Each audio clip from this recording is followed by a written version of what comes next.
ಓಂ ಶಾಂತಿ. ಯೋಗದ ಮೂಲಕ ತತ್ವಗಳನ್ನು ಪಾವನ ಮಾಡುವ ಸೇವೆ ಮಾಡಿ, ಏಕೆಂದರೆ ತತ್ವಗಳು ಪಾವನ ಆದಾಗ ಈ ಸೃಷ್ಟಿಯಲ್ಲಿ ದೇವತೆಗಳು ಕಾಲಿಡುತ್ತಾರೆ. ನಿಮ್ಮ ಹೊಸ ರಾಜಧಾನಿಯಲ್ಲಿ ಯಾವುದೇ ಪ್ರಕಾರದ ಅಶಾಂತಿ ಇರಲು ಸಾಧ್ಯವಿಲ್ಲ, ಏಕೆಂದರೆ ಆ ರಾಜಧಾನಿಯು ನಿಮಗೆ ತಂದೆಯ ಮೂಲಕ ಆಸ್ತಿಯಲ್ಲಿ ಸಿಕ್ಕಿದೆ. ವರದಾತ ತಂದೆಯ ವರದಾನ. ಸತ್ಯತೆಯ ಬಗ್ಗೆ ಒಂದು ಮಾತಿದೆ, ಸತ್ಯವನ್ನು ತಿನ್ನಬೇಕು, ಸತ್ಯವನ್ನೇ ತೊಡಬೇಕು. ಬಲೆ ಇದನ್ನು ಮನುಷ್ಯರು ರಚಿಸಿದ್ದಾರೆ, ಆದರೆ ಇದನ್ನು ತಂದೆಯೂ ತಿಳಿಸುತ್ತಾರೆ. ಎಲ್ಲ ಆತ್ಮರು ತಂದೆಯ ಜೊತೆಯಲ್ಲಿರುತ್ತಾರೆ. ಅದಕ್ಕೆ ತಂದೆ ಮನೆ, ಮಧುರ ಮನೆ ಎಂದು ಹೇಳುತ್ತಾರೆ. ಇದೇನು ಮನೆಯಲ್ಲ, ಶಾಂತಿಧಾಮ. ಸತ್ಯಯುಗವು ಮಧುರ ಮನೆಯಾಗಿದೆ. ಸತ್ಯಯುಗದಲ್ಲಿ ಸುಖ ಶಾಂತಿ ಇರುತ್ತದೆ.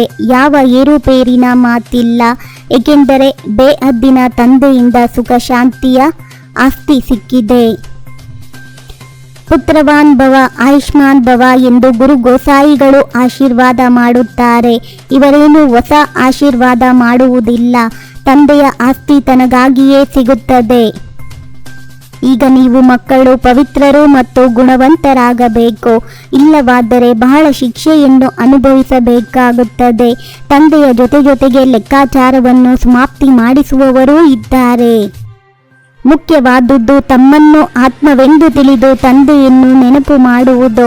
ಮತ್ಯಾವುದೇ ಸಂಬಂಧವಿಲ್ಲ. ತಂದೆಯು ನಿರಾಕಾರನಾಗಿದ್ದಾರೆ.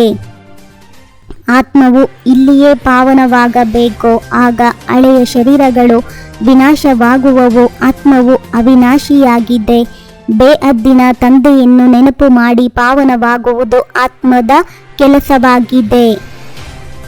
ಆತ್ಮವು ಒಬ್ಬ ಪರಮಪಿತ ಪರಮಾತ್ಮನ ಜೊತೆ ಬುದ್ಧಿಯೋಗವನ್ನಿಡಬೇಕು. ಈ ಪತಿತ ಶರೀರವನ್ನು ಸ್ಪರ್ಶಿಸಲೂಬಾರದು. ತಂದೆಯು ಹೀಗೆ ಆತ್ಮಗಳೊಂದಿಗೆ ಮಾತನಾಡುತ್ತಾರೆ. ಅರಿತುಕೊಳ್ಳುವ ಮಾತುಗಳಲ್ಲವೇ?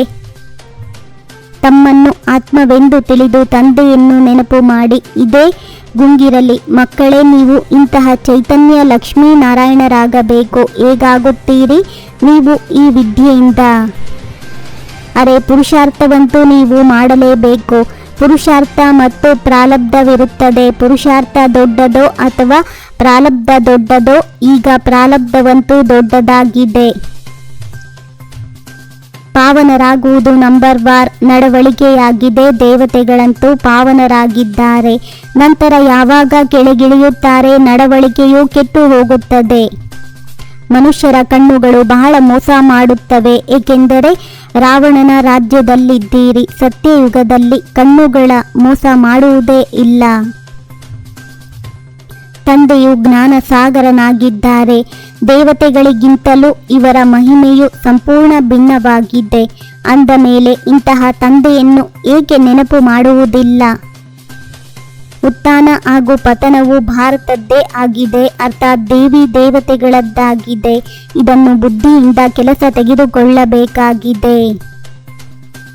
ತಮ್ಮ ಹೃದಯದ ಸ್ವಚ್ಛತೆಯಿಂದ ತಂದೆಯ ಅದ್ಭುತ ಜ್ಞಾನವನ್ನು ಜೀವನದಲ್ಲಿ ಧಾರಣೆ ಮಾಡಬೇಕಾಗಿದೆ. ಪುರುಷಾರ್ಥದಿಂದ ಶ್ರೇಷ್ಠ ಪ್ರಾರಬ್ಧವನ್ನು ಮಾಡಿಕೊಳ್ಳಬೇಕಾಗಿದೆ.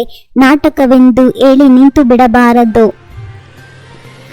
ರಾವಣ ರಾಜ್ಯದಲ್ಲಿ ವಿಕಾರಿ ಕಣ್ಣುಗಳ ಮೋಸದಿಂದ ಪಾರಾಗಲು 3ನೆಯ ನೇತ್ರದಿಂದ ನೋಡುವ ಅಭ್ಯಾಸ ಮಾಡಬೇಕು. ನಂಬರ್ 1 ನಡವಳಿಕೆಯಾದ ಪವಿತ್ರತೆಯನ್ನು ಧಾರಣೆ ಮಾಡಬೇಕು.